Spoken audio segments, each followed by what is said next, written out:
എല്ലാവർക്കും exam winner Malayalam ക്ലാസ്സിലേക്ക് സ്വാഗതം. It's me Jobin. അപ്പോൾ നമ്മുടെ ഓണപരീക്ഷ അടുത്തെത്തിയല്ലേ? അപ്പോൾ നിങ്ങളുടെ ഓണപരീക്ഷയിൽ SLC-കാർക്ക് കേരള പാഠാവലിയിലെ ആദ്യത്തെ ചാപ്റ്ററായ എഴുത്തച്ഛൻ എഴുതിയ കഥകളതിമോഹനം എന്ന് പറയുന്ന പാഠഭാഗം പരീക്ഷയ്ക്ക് വരുന്ന കാര്യം എൻ്റെ എല്ലാ മുത്തുമണികളും അറിഞ്ഞിരിക്കുമല്ലോ. അപ്പോൾ നമ്മളെ പാഠഭാഗം ഒന്ന് പഠിക്കണ്ടേ? ഓക്കെ, അപ്പോൾ നിങ്ങൾക്ക് ഓർമ്മയുണ്ടോ പാഠഭാഗം എന്താണെന്ന്, ആ കവിതയിൽ എന്താണ് പറയുന്നതെന്ന്? ഞാനൊന്ന് ചുരുക്കി പറഞ്ഞുതരാം, പെട്ടെന്ന് കേട്ടോളൂ. എഴുത്തച്ഛൻ എഴുതിയതാണ് ഏത്? കഥകളതിമോഹനം അല്ലേ? മഹാഭാരതത്തിനെ ആസ്പദമാക്കി എഴുത്തച്ഛൻ എഴുതിയതാണ് ഈ പറയുന്ന ഈ കാവ്യം. എന്താണ് ഈ കവിതയിൽ അല്ലെങ്കിൽ പാഠഭാഗത്ത് പറയുന്നത്? എഴുത്തച്ഛൻ ഓരോ പർവ്വം ആരംഭിക്കുമ്പോഴും കിളിമകളെ കൊണ്ട് കഥകൾ ചൊല്ലിപ്പിക്കുന്ന ഒരു രീതിയുണ്ട്.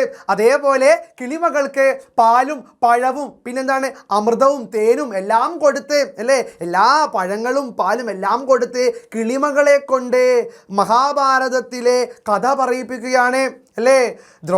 ദ്രോണരെ പട്ടാഭിഷേകം ചെയ്ത് കൗരവപ്പടയുടെ തലവനാക്കി മാറ്റുന്ന ആ കഥ പറയിപ്പിക്കുകയാണ് നിങ്ങൾക്ക് പഠിക്കാനുള്ള ആദ്യത്തെ പാഠഭാഗമായ കഥകളതിമോഹനത്തിൽ. അർജുനന്റെ അമ്പേറ്റ് ദുര്യോധനപ്പടയുടെ അല്ലേ കൗരവപ്പടയുടെ തലവനായ ഭീഷ്മർ താഴെ വീഴുന്നു.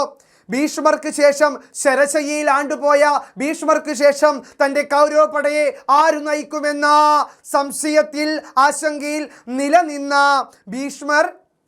ഭീഷ്മർക്ക് ശേഷം ആര് തലവനായി മാറുമെന്ന് ചിന്തിച്ച ദുര്യോധനൻ എന്ത് ചെയ്യുകയാണ് മക്കളെ? ദുര്യോധനൻ നേരെ കർണൻ്റെ അടുത്ത് പോവുകയാണ്. കർണനോട് പറയുകയാണ്, എടാ കർണ, നീ ഒരു കാര്യം ചെയ്യണം കേട്ടോ. നമ്മുടെ ഭീഷ്മരെ അർജുനൻ്റെ അമ്പേറ്റ് താഴെ വീണില്ലേ, ഇനി നമ്മുടെ കൗരവപ്പട ആര് നയിക്കും? നീ നയിക്കണമെന്ന് പറഞ്ഞു. ആര്? ദുര്യോധനൻ കർണനോട്. അപ്പോൾ കർണൻ പറഞ്ഞു, ദുര്യോധന, നീ പറഞ്ഞ കാര്യം എനിക്ക് ഒരുപാട് സന്തോഷമുണ്ട്. പക്ഷേ ദ്രോണർ സകല അടവും പയറ്റിയ ലോകത്തിലെ സകല ജനതകൾ ബഹുമാനിക്കുന്ന ദ്രോണർ ജീവിച്ചിരിക്കുമ്പോൾ ഞാൻ കൗരവപ്പടയുടെ തലവനാകില്ല. പകരം സന്തോഷത്തോടു കൂടി ഞാൻ നിൻ്റെ ആവശ്യത്തെ ബഹുമാനിക്കുന്നു, അതോടൊപ്പം നിരസിക്കുന്നു. നീ നമ്മുടെ ദ്രോണരെ കൗരവപ്പടയുടെ തലവനായി പട്ടാഭിഷേകം ചെയ്യിപ്പിക്കൂ എന്ന് കർണൻ ആരോട് പറയുന്നു? ദുര്യോധനോട് പറയുന്നു. അങ്ങനെ കർണൻ്റെ വാക്ക് കേട്ട് ദുര്യോധനൻ അല്ലേ സർവശക്തിയും ഉപയോഗിച്ച് തൻ്റെ ശത്രുക്കളെ ഇല്ലാതാക്കാൻ മാത്രം ശക്തിയുള്ള ദ്രോണരെ കൗരവപ്പടയുടെ തലവനായി ഭീഷ്മർക്ക് ശേഷം നിയമിച്ച് പട്ടാഭിഷേകം ചെയ്യിക്കുന്ന കഥാസന്ദർഭമാണ് നമുക്ക് പഠിക്കാനുള്ള കഥകളതിമോഹനത്തിലൂടെ പറയുന്നത്. കവിത മനസ്സിലായില്ലേ? ഇനി നമുക്ക് ഇന്നത്തെ ക്ലാസ്സിലൂടെ നമ്മുടെ കഥകളതിമോഹനം എന്ന് പറയുന്ന എഴുത്തച്ഛൻ്റെ കവിതയിലെ ഓണപരീക്ഷയ്ക്ക് ചോദിക്കാവുന്ന പ്രധാനപ്പെട്ട ചോദ്യങ്ങളെ ഒന്ന് പെട്ടെന്ന് പരിചയപ്പെടാം. അതിനു മുന്നേ എൻ്റെ മുത്തുമണികളെ, നമ്മുടെ SSLC ലക്ഷ്യ ബാച്ചിൽ ഇതുവരെ ജോയിൻ ചെയ്തിട്ടില്ലെങ്കിൽ ജോയിൻ ചെയ്യുക. നിങ്ങൾക്ക് live class, worksheet, recorded class, PDF class എല്ലാം തന്നെ കിട്ടും. എത്ര രൂപയ്ക്ക്? വെറും 2999 രൂപയ്ക്ക്. ഇപ്പോൾ നമ്മുടെ എക്സാം വിന്നറിലെ ഈ ഒരു ക്ലാസ്സിലേക്ക് ജോയിൻ ചെയ്യാൻ ആഗ്രഹമുള്ള കുട്ടികൾ ഈ ഒരു നമ്പറിലേക്ക് കോൺടാക്റ്റ് ചെയ്യുക, നിങ്ങളുടെ സീറ്റ് ബുക്ക് ചെയ്യുക. ഓക്കെ, ഇപ്പോൾ സെറ്റല്ലടാ? അത് അടിപൊളി. ഇപ്പോൾ നമ്മൾ പോകുന്നു ആദ്യത്തെ പാഠഭാഗത്തിലേക്ക്. ഏതാണ് നമ്മുടെ പാഠഭാഗത്തിൽ? ആദ്യത്തെ ചോദ്യത്തിലേക്ക് നമ്മൾ പോവുകയാണ്. പഞ്ചവർണ്ണക്കിളിക്ക് കവി നൽകുന്ന വിശിഷ്ടഭോജ്യങ്ങൾ എന്തെല്ലാം?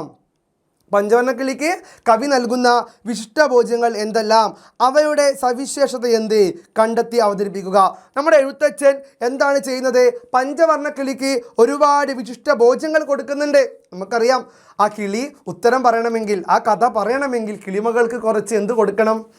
ഞം ഞം ഞം ഞം കൊടുക്കണം. എന്നാൽ മാത്രമേ എന്ത് ചെയ്യൂ? ഉത്തരം പറയൂ. അപ്പോൾ എഴുത്തച്ഛൻ കിളിമകൾക്ക് കുറച്ച് കാര്യങ്ങൾ കൊടുത്തിട്ടാണ്, പ്രീതിപ്പിച്ചിട്ടാണ് ഈ കഥ പറയിപ്പിക്കുന്നത്. അപ്പോൾ എന്തൊക്കെയാണ് എഴുത്തച്ഛൻ ചെയ്യുന്ന കാര്യങ്ങൾ നോക്കാം.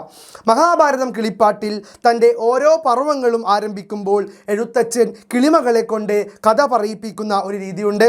ആയതിനാൽ കിളിമകളെ മധുര പലഹാരങ്ങൾ നൽകി പ്രീതിപ്പിച്ചാൽ മാത്രമേ കിളിമകൾ കഥ പറയൂ എന്നതിനാൽ എഴുത്തച്ഛൻ കിളിമകൾക്ക് മധുര പലഹാരങ്ങൾ നൽകുന്ന രീതിയും കിളിപ്പാട്ടിൻ്റെ ആരംഭത്തിൽ കാണാം അല്ലേ? കിളിപ്പാട്ട് ആരംഭിക്കുമ്പോൾ എഴുത്തച്ഛൻ കിളിമകൾക്ക് മധുര പലഹാരങ്ങളും പാലും തേനും പഞ്ചാമൃതവും എല്ലാം നൽകും. എന്നാലും മാത്രമേ കിളിമകൾ എന്ത് പറയൂ? കഥ പറയൂ. അതിവിടെയും കാണാം. ഇവിടെ പഞ്ചവർണ്ണക്കിളിക്ക് വിശിഷ്ടഭോജ്യങ്ങളായി പാലും പഞ്ചസാരപ്പൊടിയും, അതായത് അമൃത് പഞ്ചസാരപ്പൊടിയും കൂട്ടിക്കുഴമ്പാക്കി, അത് രണ്ടിങ്ങനെ പാലും പഞ്ചസാരയും കൂട്ടിക്കുഴമ്പാക്കി വെല്ലവും ശർക്കരയും കദളിപ്പഴങ്ങളും തേനും എന്നിവ ഓരോ വെള്ളിപ്പാത്രങ്ങളിലായി എഴുത്തച്ഛൻ വിളമ്പി വയ്ക്കുന്നു. ഓരോ പാത്രങ്ങളിലും പാലും പിന്നെന്താണ് പഞ്ചാമൃതവും തേനും പഴവും എല്ലാം വിളമ്പി വയ്ക്കുന്നു. തീർന്നില്ല. പഞ്ചവർണ്ണ കിളിക്ക് ഇതൊക്കെ കഴിക്കുമ്പോൾ ദാഹിക്കൂലടാ. നിങ്ങൾ അൽഫാം കഴിക്കുമ്പോൾ പിന്നെ ദാഹിക്കുമ്പോൾ സ്പ്രൈറ്റോ കൊക്കക്കോളയോ വാങ്ങില്ലേ, ലൈമറ്റോ വാങ്ങില്ല. അതേപോലെ തന്നെ പഞ്ചവർണ്ണ കിളി ഈ തേനും പാലും പഞ്ചസാര എല്ലാം കഴിച്ച് ദാഹിക്കുമ്പോൾ കുടിക്കാനായിട്ട് എന്ത് കൊടുക്കും? പഞ്ചവർണ്ണ കിളിക്ക് ദാഹിക്കുമ്പോൾ കുടിക്കാൻ നീലക്കരിമ്പിൻ്റെ മധുരമുള്ള പാലും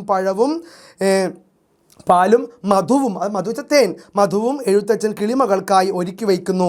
ഇത്തരത്തിലൂടെ മധുര പലഹാരങ്ങൾ നൽകിയാണ് എഴുത്തച്ഛൻ പഞ്ചവർണ്ണ കിളിയെ പ്രീതിപ്പിക്കുന്നത് അല്ലേ. കിളിമകളെ കൊണ്ട് കഥ പറയിക്കാൻ വേണ്ടി എഴുത്തച്ഛൻ പാലും പഞ്ചാമൃതവും പഞ്ചസാരയും തേനും ഓരോ പഴവും ഓരോ പാത്രങ്ങളിൽ വെള്ളി പാത്രങ്ങളിൽ നൽകുന്നു. കൂടാതെ കിളിമകൾക്ക് ദാഹിക്കുമ്പോൾ കുടിക്കാൻ നീലക്കരിമ്പിൻ്റെ പാലും നീലക്കരിമ്പിൻ്റെ മധുരം പോലെയുള്ള പാലും മധുവും ഒക്കെ കൊടുത്താണ് എഴുത്തച്ഛൻ കിളിമകളെ പ്രീതിപ്പിച്ച് കവിത ചൊല്ലിപ്പിക്കുന്നത്, കഥ പറയിപ്പിക്കുന്നത്. ഓക്കേടാ, അടുത്ത ചോദ്യം എന്താണ്? കർണസുഖം ഞാൻ പറയുകയില്ല ആരോടും. കർണൻ്റെ ഈ നിലപാട് വർത്തമാന സമൂഹത്തിൽ എത്രമാത്രം പ്രസക്തമാണ്? മക്കളെ, എന്താണ് കർണസുഖം എന്ന് പറഞ്ഞാൽ? ഒരു ചെവിയിൽ കേട്ട കാര്യമല്ലേ, ചെവിയിൽ കേൾക്കുമ്പോൾ കിട്ടുന്ന സുഖം, അത് കുശുമ്പാവാം, പരദൂഷണമാകാം അല്ലേ, അതൊക്കെ ഒരു സുഖമല്ലടാ കർണസുഖം. ചെവിക്ക് സുഖം വരുന്ന കാര്യങ്ങൾ കേൾക്കുന്നതിനെ കർണസുഖം എന്ന് പറയുന്നു. ഇപ്പം കർണൻ പറയുകയാണ്, കർണസുഖം ഞാൻ പറയുകയില്ല ആരോടും. ചെവിയിൽ കേട്ട സുഖം ഞാൻ ആരോടും പറയില്ലെന്ന് കർണൻ പറഞ്ഞു.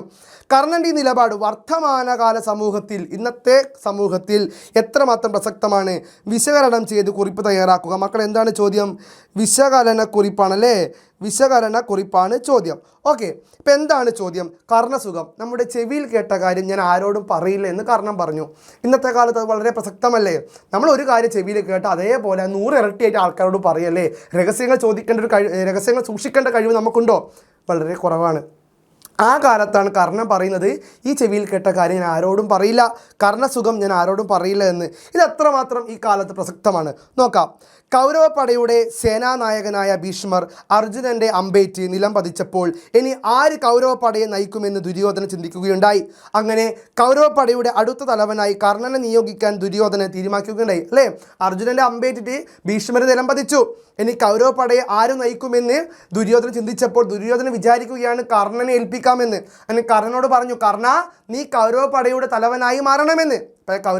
കർണൻ പറഞ്ഞു, ദുര്യോധന, നീ പറയുന്നതൊക്കെ ശരി തന്നെയാണ്, പക്ഷേ ദ്രോണർ ഇവിടെ ജീവിച്ചിരിക്കുമ്പോൾ ഞാൻ തലവനാകില്ല, നീ ദ്രോണറെ ഏൽപ്പിക്കൂ എന്ന് ആര് പറഞ്ഞു? കർണൻ പറഞ്ഞു. അങ്ങനെ ദുര്യോധനൻ കർണനോട് നീ എന്ത് ചെയ്യണം, സേനാനായകനാകണം എന്ന് പറഞ്ഞ കാര്യം കർണൻ വേറെ ആരോടും പറഞ്ഞിട്ടില്ല. കർണൻ മനസ്സ് തന്നെ വെച്ചു.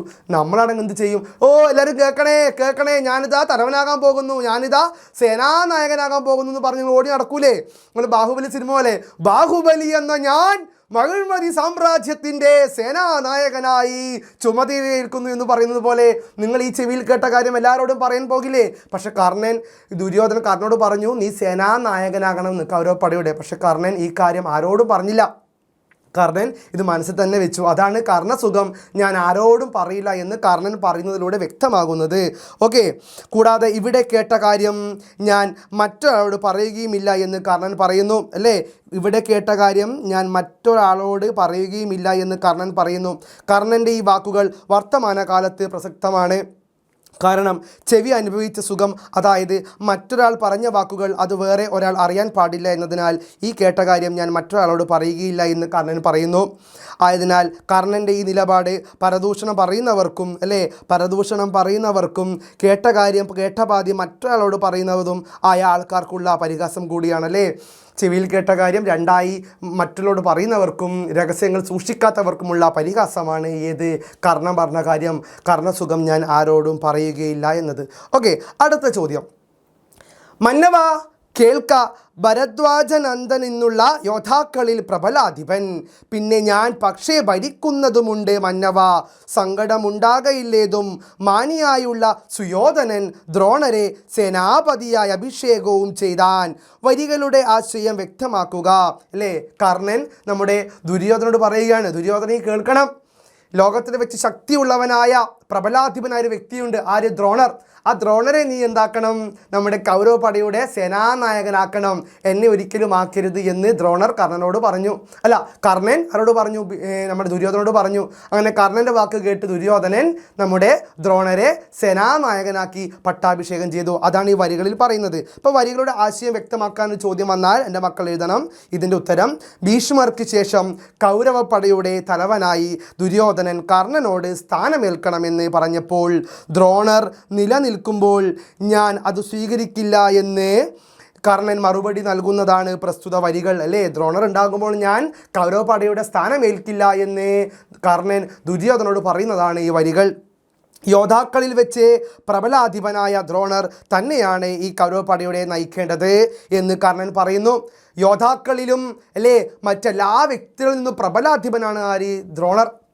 ആ ദ്രോണരെ നീ ഈ ഭീഷ്മർക്ക് ശേഷം കൗരവപടയുടെ പട്ടാഭിഷേകം ചെയ്ത് അവനെ നായകനാക്കണം, സേനാധിപതിയാക്കണമെന്ന് കർണൻ ദുര്യോധനോട് പറയുന്നതാണ് ഈ വരികളുടെ ആശയം എന്ന് പറയുന്നത്.